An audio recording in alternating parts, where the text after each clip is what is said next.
Após ser relatora de jabutis no pacote anticrime, também na PEC da blindagem, e coordenar comissão para afrouxarem a lavagem de dinheiro. Agora, a deputada Margarete criou a toque de caixa a comissão para alterar o Código Eleitoral que será votado hoje, dia 2 de setembro.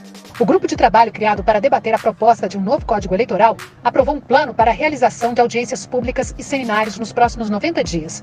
Esse é o prazo inicial em que a relatora, a deputada Margarete Coelho, pretende apresentar o seu parecer. Nós vamos seguir o cronograma apresentado pela nossa relatora, que já mostra todos os períodos de audiências públicas, instituições e pessoas que serão convidadas da sociedade civil organizada para poder nos ajudar na construção de cada tema apresentado pela relatora. Expectativa.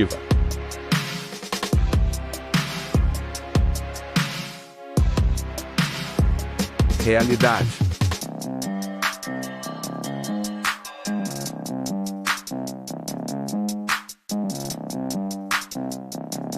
O grupo, que há 2 meses trabalha na elaboração de um novo Código de Processo Eleitoral, apresentou nesta quarta-feira ao presidente da Câmara um projeto de lei complementar com as mudanças propostas. O texto será agora analisado pelos líderes da Casa. O presidente da Câmara disse acreditar que as novas regras eleitorais serão aprovadas pelo Congresso em tempo hábil para as eleições do ano que vem. O regime de urgência, aprovado por 322 votos contra 139, permite que o texto seja analisado diretamente no plenário, sem ser discutido nas comissões. Todos os ritos aqui foram quebrados. Então, dizer que a ampla maioria dos líderes resolveu, não faz com que o que esteja escrito na Constituição mude, e no requerimento interno também. O que está nesse código talvez traduza o interesse de alguns, não o interesse da população brasileira. O que faltou aqui?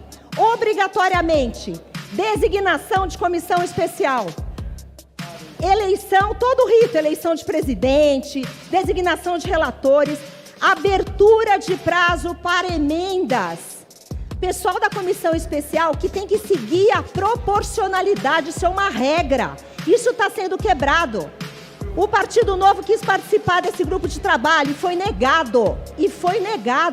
Não pudemos apresentar emenda. Tem que ter votação na comissão especial de cada item. Proporcionalmente, não teve votação. Agora, trazem o relatório para o plenário, a emenda é só no plenário, precisa de apoiamento, obviamente, para não seguir o rito de ser tudo acordado. Primeira coisa, Código Eleitoral com 900 artigos, que faz uma compilação de diversas leis, e é o que vai vigorar, a exemplo do Código de Processo Civil, que demorou de 2 a 3 anos, e outros códigos que vão balizar a nossa democracia, as eleições, as candidaturas, não pode ser feito a toque de caixa com discussão em 1 dia e meio. O que é que muda em relação ao processo que nós temos hoje, né? Em relação à lei eleitoral, por exemplo? Bom, em relação à lei eleitoral, primeiro, não há grandes mudanças, profundas mudanças. 900 dispositivos. Me disseram que pelo menos 40 são novos. Já é muita coisa.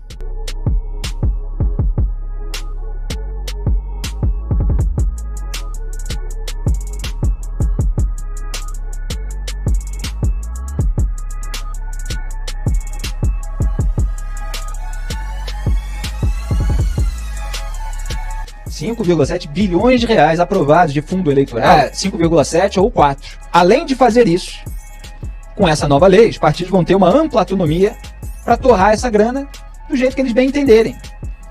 E olha, já há várias notícias aí, se vocês forem pesquisar a respeito de uso de fundo partidário, para uma série de imoralidades. Você tem jatinhos, churrascos, tudo aquilo feito sem a devida transparência e sem uma atuação incisiva dos órgãos de controle e fiscalização. Vai ter menos ainda agora, se for aprovado esse projeto. Então mais 1 bilhão aí na conta daqueles 5,7 bilhões. Compra de votos. Eles só vão perder o mandato caso seja provado que foi usada violência física para coagir o eleitor. Então, todo mundo está entendendo que a compra de votos vai estar liberada.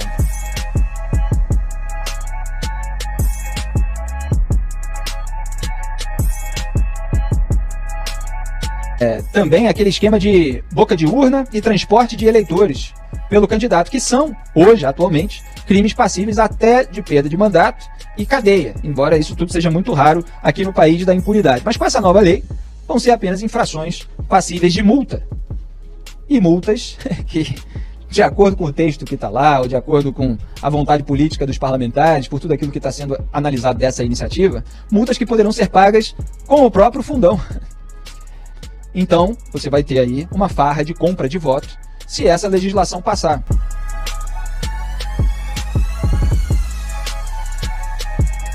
Você tem também a punição à Caixa 2, que vai ser afrouxada, e o sujeito que praticar isso não vai ser preso. O STF já havia transferido da Justiça Federal para a Justiça Eleitoral casos envolvendo corrupção conexa com Caixa 2. Aí deram um jeito de enfiar ali todos os crimes na hipótese eleitoral mais branda e mandar para a Justiça Eleitoral, que é aquela mãe, quando presidida pelo Gilmar Mendes, no TSE, obviamente, absolveu a chapa Dilma Temer pelo que se convencionou chamar de excesso de provas. E nem tem estrutura para fazer todo esse tipo de apuração, como apontavam os procuradores na época. E agora a Justiça Eleitoral já está aí, aliviando a barra de uma série de políticos. Então, é a gandaia com o dinheiro público, dinheiro dos pagadores de impostos.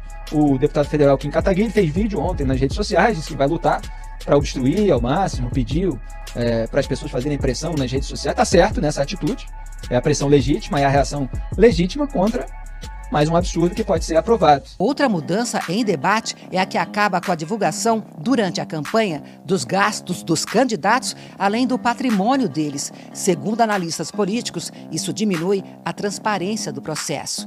O presidente da Câmara, Arthur Lira, do Progressistas, disse que quer votar o novo Código Eleitoral até o dia 4 de agosto. Para valer na eleição do ano que vem, as mudanças precisam ser aprovadas pelo Congresso e sancionadas pelo presidente Jair Bolsonaro até o início de outubro.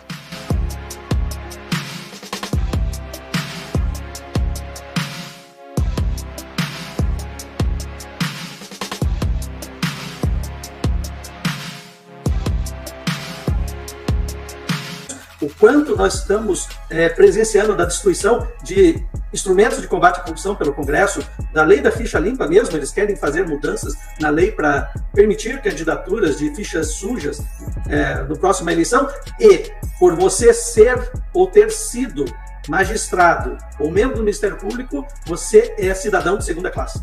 Por ser oriunda de um projeto de iniciativa popular, ela nasceu de uma manifestação verdadeiramente democrática. O povo quis que existisse a lei da ficha limpa. A lei complementar 135 de 2010 completa este ano 11 anos de vigência no Brasil. E ao longo da sua história, nos permitiu filtrar, eliminar candidaturas de postulantes ao poder que tinham a ficha suja, que tinham condenações e, desta maneira, representavam situações não convenientes ao interesse público para ocuparem cargos no Executivo e no Legislativo. Portanto, a lei da ficha limpa, a meu ver, é uma importante ferramenta de combate à corrupção. Um dos pontos mais polêmicos é a imposição de uma quarentena de 5 anos para que juízes, procuradores, policiais e militares possam deixar os cargos e aí se candidatar. Consideram inconstitucional prazo para candidaturas proposto pela deputada do PP, a Margarete Coelho. E é inconstitucional.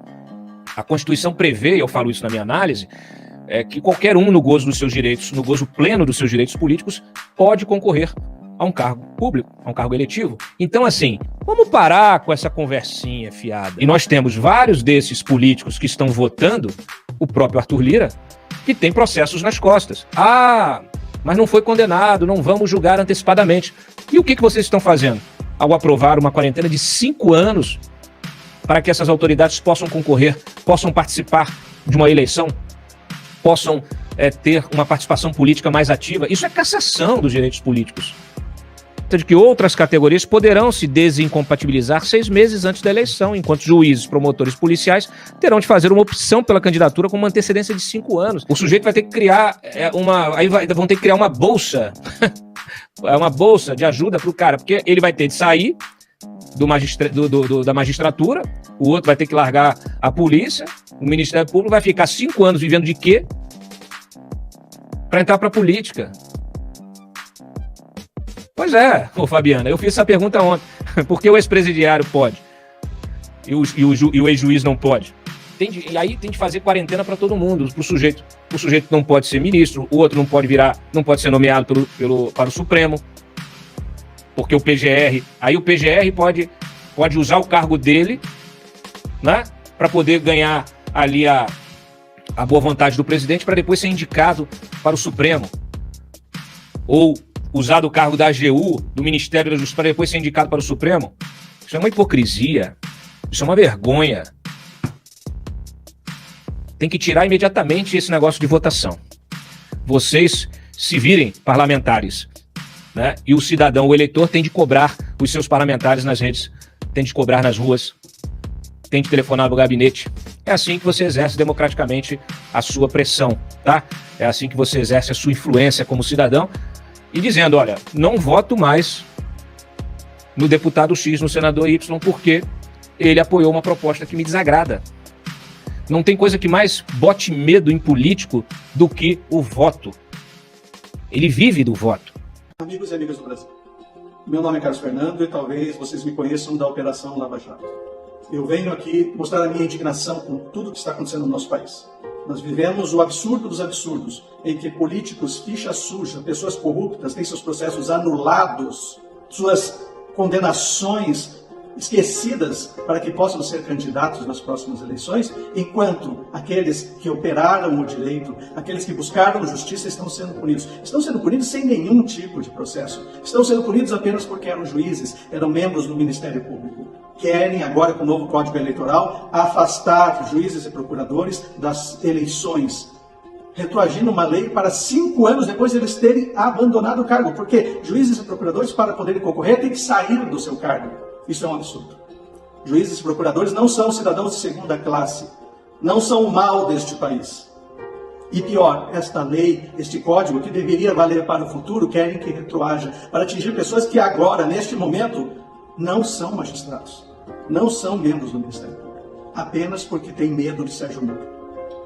Sérgio Moro hoje representa um medo tanto para o governo, quanto para a oposição, quanto para o Centrão, representa um medo àqueles que têm receio da mudança, de um país mais limpo, de um país menos corrupto, de dinheiro público sendo empregado nos serviços públicos. Você gosta dos serviços públicos brasileiros? Isso não é culpa dos magistrados, isso não é culpa dos membros do Ministério Público. Pense bem, nos ajude. Nós precisamos de voz. Nós precisamos mostrar que nós estamos novamente indignados como em 2013, para que eles nos obedeçam à vontade do povo. Obrigado. Isso.